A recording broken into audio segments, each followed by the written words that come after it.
After a long day at 2 jobs, I came home to find my wife's family sitting in the living room. Her father stood up. "We know what you did." I had no idea what he meant. My wife tossed her ring at me. "You failed us. We're done." No one let me speak. My bank account was locked, my name removed from the lease, and my boss said he got a call from someone claiming I'd been stealing. The next day, I found out who made that call. I had just finished a 14-hour day. Worked the morning shift at a shipping warehouse in Richmond, Virginia. Then I went straight to the gas station I've been working nights at since last year. My body was done. I was tired to my bones, fingers numb, head aching, and my shirt smelled like cardboard and oil. It was almost 11:30 p.m. when I got to the apartment. I was expecting silence. Maybe my wife, Brianna, asleep on the couch watching one of her murder shows. But as soon as I opened the door, it was too bright inside. All the lights were on. And I could feel something bad before I even saw anyone. Her whole family was there. Her dad, Mark. Her mom, Cheryl. Her brother Rick and his wife, Leah. All sitting like they'd been waiting. It didn't feel like a meeting. It felt like court. I barely had time to say hi. Mark stood up first. His voice was cold. "We know what you did." I blinked at him. "What?" Brianna came out from behind him. She was standing next to the kitchen island, arms crossed, face stone cold. She looked like she'd been crying, but there wasn't any sadness on her face. Just disgust. "You failed us," she said. "We're done." She pulled off her wedding ring and threw it at me. It hit my chest and bounced to the floor. No one moved. No one said anything else. "What the hell is going on?" I asked. "Can someone please explain this?" Rick stepped up, shoved a manila folder at me. "Everything's in there." I opened it. Inside were pages of screenshots. Messages, security cam photos of me at work, pay stubs, copies of inventory sheets. My heart started racing. "This doesn't prove anything," I said. "Where is this from?" "Your jobs," Cheryl said. "We got a call. You've been stealing." "What?" No. I've never taken anything." Her dad pointed his finger at me. "You've been working 2 jobs and somehow still coming up short on money every month. Brianna has had to cover groceries, bills, everything. And now we find out someone's been skimming money from the register at the gas station and moving product at the warehouse under a fake name? You think we're stupid?" That hit me like a truck. I didn't even know what to say. My mouth was open, but nothing came out. That's not true. That's not me. "I've already called the police," Brianna said. "Your boss knows. Your name's off the lease. I shut down your access to the joint account." "What the hell? You didn't even talk to me first?" Rick stepped forward, face tight. "You think we didn't do our homework? We gave you the benefit of the doubt. But the evidence is there. It's done." I couldn't think straight. Everything felt like it was moving too fast. I packed what I could, some clothes, my phone, my wallet. I tried calling her the next day. She didn't answer. Tried texting her. Nothing. Then I went to the warehouse to explain. My boss wouldn't even look at me. Said corporate was handling the investigation. I was suspended without pay until further notice. At the gas station, my manager was kinder but still firm. Someone sent in an anonymous tip with time-stamped videos, screenshots, even audio clips. It looked bad, man. I was crushed. Then, later that afternoon, Marcus, my friend since high school, said he needed to show me something. He pulled up a screen recording on his phone. It was a TikTok. One of those, story time, videos with dramatic music in the background. A woman's voice. Talking about how she finally got revenge on the man who lied to her sister for years. It was Leah, Rick's wife. Her face wasn't in the video, but her voice was. She was talking about me. About how I was Living a double life, hiding money, cheating, and stealing from his jobs to buy gifts for his side girl. None of it was true. But the video had 500,000 views. I felt like I was in a nightmare. But I wasn't. And now, I knew exactly who made that call. I stared at the phone for a long time. The video kept looping. Leah's voice bragging about teaching a liar a lesson. Her tone was smug. Proud. I couldn't believe it. I'd never cheated. Never stolen. I barely had time to sleep, let alone carry on some secret life. Marcus paused the video. You didn't do any of that, right? No. None of it. I swear on my life. He nodded. Then why would she lie like that? I didn't have an answer. But I knew one thing, Leah had set me up. And somehow, she got the rest of them to believe her. I spent the next few days sleeping on Marcus's couch. I couldn't get into our apartment. Brianna blocked me on everything. My paychecks were frozen while the companies investigated. I had $86 in my wallet and a bag of clothes. Then I remembered something. A few months back, I'd helped Leah out. She came to me crying after a fight with Rick. Said he'd accused her of cheating. She begged me not to tell Brianna. I sat with her at a diner for over 2 hours while she vented. That was it. No touching. No flirting. Just listening. But now it clicked. That's when she must have taken pictures of us. That's how she spun it. I went back to that diner.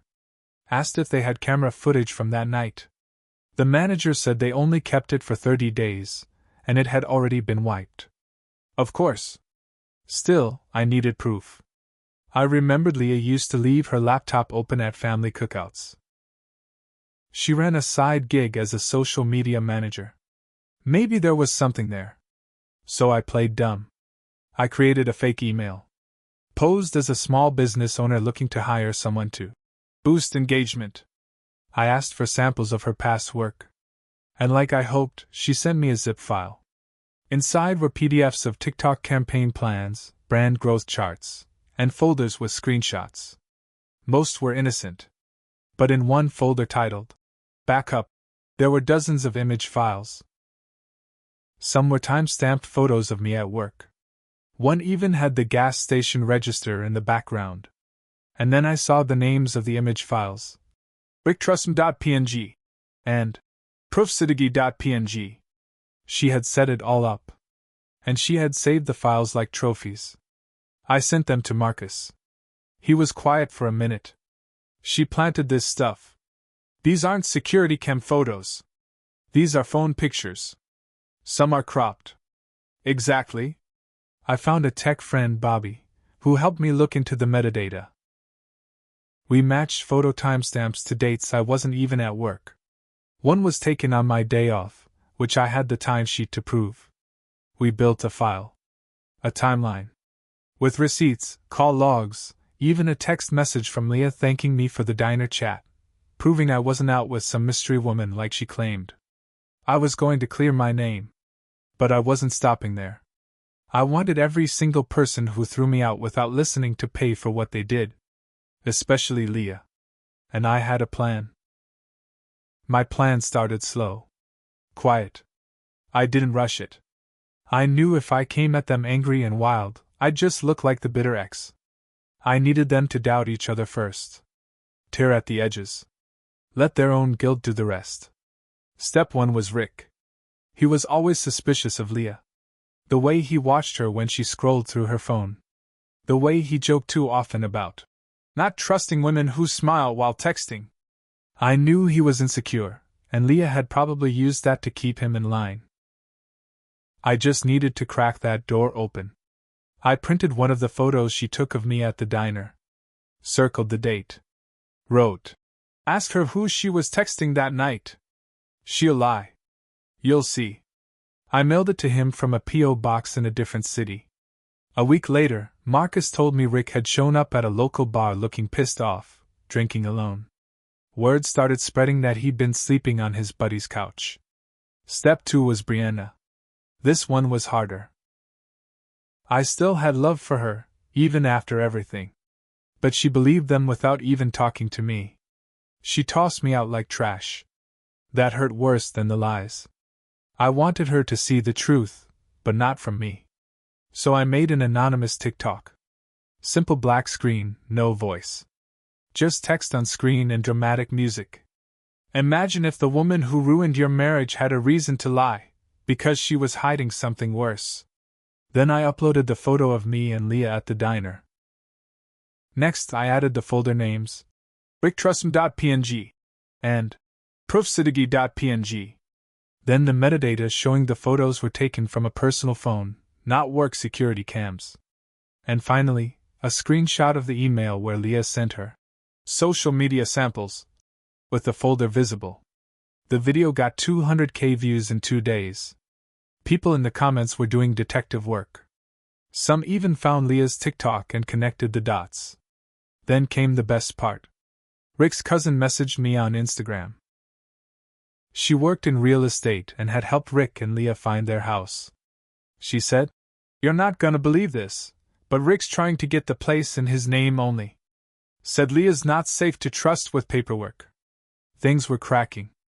2 days later, Brianna texted me. "Did you make that video?" I waited a full day before answering. "No. But I wish I had." She didn't reply. Then she showed up at Marcus's place the next evening. She looked worn down. Different. "I don't know what to believe anymore," she said. I need the truth." I didn't yell. I didn't cry. I just showed her everything. Timestamps, photos, emails, the tech report. I let the facts speak. She sat there in silence for a long time. Then she whispered, "I'm sorry." I didn't say anything. She left. I thought maybe that was it. But it wasn't. A few days later, I got a call. From Leah. The call came in at 9:42 p.m. Unknown number. I almost didn't pick up. But something told me to answer. "Hello?" Silence. Then Leah's voice, low and tense. "I know what you've been doing." I didn't respond. "You think you're smart? You think you're some kind of hero now? You're just bitter because Brianna saw you for who you really are." I let her talk. "I didn't ruin your life, you did that yourself." She went on. "I just made sure everyone else saw it." That's when I spoke. Calm and slow. "You ever hear of defamation?" She laughed. "You think I'm scared of a lawsuit?" "No," I said. "But Rick should be." She stopped laughing. "You think he doesn't know about the messages? About the folder with all the names? I didn't even have to tell him about your little weekend trip to Raleigh last year. How do you?" "I didn't," I said. "But now you told me." Click. She hung up. I already had recordings of our call. I'd been documenting everything. All legal. Virginia's a one-party consent state. And that call? That was gold. The next morning, I handed everything over to a lawyer, one who loved sticking it to people who thought they were untouchable. It wasn't just about revenge anymore. It was about clearing my name fully. Permanently. I filed a civil suit for defamation and intentional interference with employment. Between the video evidence, Leah's voice recordings, and tech reports, we had a solid case. Her anonymous TikTok got subpoenaed. The platform cooperated. We traced it back to her business IP. It was hers, no question. Then Rick dropped the final blow. He filed for divorce. Cited infidelity. Gave my lawyer a sworn statement that Leah had admitted to framing me. To protect her reputation and get ahead of rumors. It all unraveled from there. Her business collapsed. Sponsors pulled out. Clients ghosted her. She posted some dramatic video about being cancelled by lies, but no one cared. The comments were brutal. As for Brianna, she tried to make things right. Said she'd been manipulated. That she was ashamed she hadn't even listened to me that night. She begged to meet. Cried in front of me. "I made a mistake. I see it now. I see who Leah is." I should have trusted you. I looked at her. You didn't just stop trusting me, I said. You destroyed me. You let them bury me before asking me a single question. I thought I was protecting myself. I nodded. So did Leah. She cried harder. I didn't comfort her. I walked away. A few months later, I got my old warehouse job back. Different location. Different manager. I kept my head down, worked hard, rebuilt from scratch. Marcus and I split rent on a small place near Chesterfield. Nothing fancy, but it was quiet. Peaceful. The lawsuit settled. I didn't get millions. But I got enough. Enough to breathe. Enough to prove I wasn't a thief, or a liar. Sometimes, I still think about that night.